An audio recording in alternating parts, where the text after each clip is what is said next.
Pregnancy में ऐसे कौन कौन से लक्षण होते हैं जो हमें बताते हैं कि हमारा बेबी है वो खतरे में है, यानी हमारे बच्चे को कोई दिक्कत होने वाली है।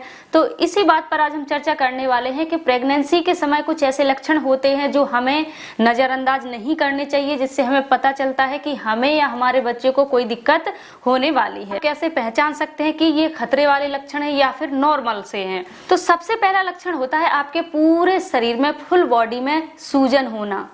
ये आपके खतरे का संकेत होता है कि अगर आपके शरीर में, पूरे शरीर में सूजन है या बहुत ज्यादा सूजन है, तो इससे आपको ये समझ लेना चाहिए कि ये हमें कोई ना कोई संकेत दे रहा है जिससे हमें कोई दिक्कत या हमारे बच्चे को कोई दिक्कत हो सकती है। तो पूरे शरीर में सूजन है वो किस कारण से आती है?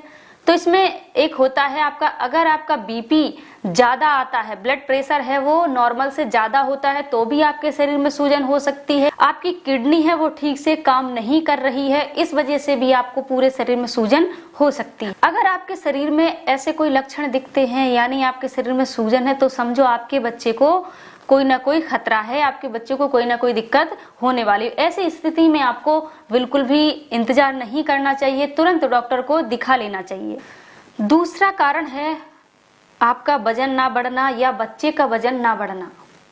तो बच्चे का या आपका वजन ना बढ़ने के कारण क्या क्या होते हैं? देखो, पहले तो जो स्टार्टिंग के जो 3 महीने होते हैं, पहली तिमाही होती है, उनमें कई बार प्रेग्नेंट लेडीज को भूख नहीं लगती है या जी मचलाने जैसी, उल्टी जैसी इच्छा होती है, तो वो ठीक से खाना नहीं खा पाती हैं। उस वजह से भी आपका वजन है वो अच्छे से बढ़ नहीं पाता है। लेकिन जो आखिरी दिन होते हैं, आपकी आखिरी तिमाही होती है, आखिरी 3 महीने होते हैं, अगर उनमें अगर आपका जो वजन है या आपके बच्चे का वजन है नहीं बढ़ रहा है, तो ये भी आपका खतरे का संकेत होता है। तो बिना देरी किए आपको डॉक्टर को तुरंत दिखा लेना चाहिए, क्योंकि हो सकता है आपके बच्चे में कोई दिक्कत हो रही हो, ब्लड सर्कुलेशन है वो ठीक से नहीं हो पा रहा हो, बच्चे में ठीक से ब्लड नहीं पहुंच पा रहा हो, किसी ना किसी वजह से आपके बच्चे का वजन है वो नहीं बढ़ पा रहा हो, तो बिना देरी किए आपको डॉक्टर को दिखा लेना चाहिए।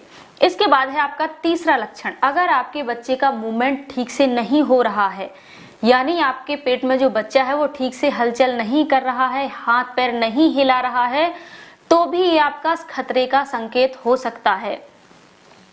तो ये किस वजह से हो सकता है? इसमें सबसे पहला कारण हो सकता है आपके अमनियोटिक फ्लूइड की कमी, यानी जिसमें बच्चा पूरे 9 महीने तैरता रहता है, उस पानी की कमी हो जाना। तो कमी के कारण भी कई बार बच्चा अच्छे से घूम नहीं पाता है, मूवमेंट नहीं कर पाता है। या फिर आपके पानी की अधिकता हो गई है, यानी जो अमनियोटिक फ्लूइड है उसकी अधिकता होने के कारण भी आपको उतना स्पेस नहीं बचा है अंदर कि बच्चा अच्छे से आसानी से घूम सके। या फिर बच्चे को ऑक्सीजन ठीक से नहीं मिल पा रही है, या फिर बच्चे की धड़कन है वो कम हो रही है, बच्चा कमजोर हो रहा है। तो इन कारणों से भी कई बार बच्चा नहीं अच्छे से मूवमेंट कर पाता है। मान लीजिए आपको 2, 3, 4 घंटे हो गए हैं लेकिन बच्चे की हलचल हमें बिल्कुल पता नहीं चली है, तो आपको बिना देरी किए तुरंत डॉक्टर को दिखा लेना चाहिए। चौथा लक्षण है ब्लड प्रेशर का बढ़ना, यानी अगर आप ब्लड प्रेशर चेक कराओगे तभी आपको पता चलेगा कि आपका ब्लड प्रेशर है वो बढ़ रहा है या नॉर्मल है। तो आपको अगर ब्लड प्रेशर बढ़ता है तो डिलीवरी में दिक्कत आ सकती है, आपको प्री एक्लेम्सिया भी हो सकता है या एक्लेम्सिया की भी दिक्कत आ सकती है। एक्लेम्सिया मतलब डिलीवरी के समय अगर आपका बीपी बढ़ा हुआ रहा तो उस समय आपको मिर्गी, दौरे आ सकते हैं, आपको चक्कर आ सकते हैं, बेहोशी भी हो सकती है, तो इसे हम कहते हैं एक्लेम्सिया। तो अगर आपका बीपी बढ़ा हुआ रहा तो उस समय आपको, डिलीवरी के समय आपको दिक्कत हो सकती है। तो ध्यान रहे, आप अपना चेकअप है ना कराते रहें, कंटिन्यू डॉक्टर को दिखाते रहें। इसके अलावा कई बार कुछ लोगों की शुगर भी बढ़ती है, तो अगर आप कंटिन्यू चेकअप कराएंगे तो उससे आपका ब्लड प्रेशर और शुगर भी मेंटेन बनी रहेगी। तो अगला लक्षण है ब्लीडिंग। अगर आपको ब्लीडिंग हो रही है प्रेगनेंसी के समय तो ये भी एक खतरे का संकेत होता है, लेकिन ये कब तक हमें खतरे का संकेत होता है, कब तक नॉर्मल होता है? तो स्टार्टिंग के जो 3 महीने होते हैं तो लगभग 20% महिलाओं में ये आम बात होती है, नॉर्मल होती है। अगर आपको हल्की ब्लीडिंग हो रही है, स्पॉटिंग हो रही है, तो ये एक नॉर्मल बात होती है।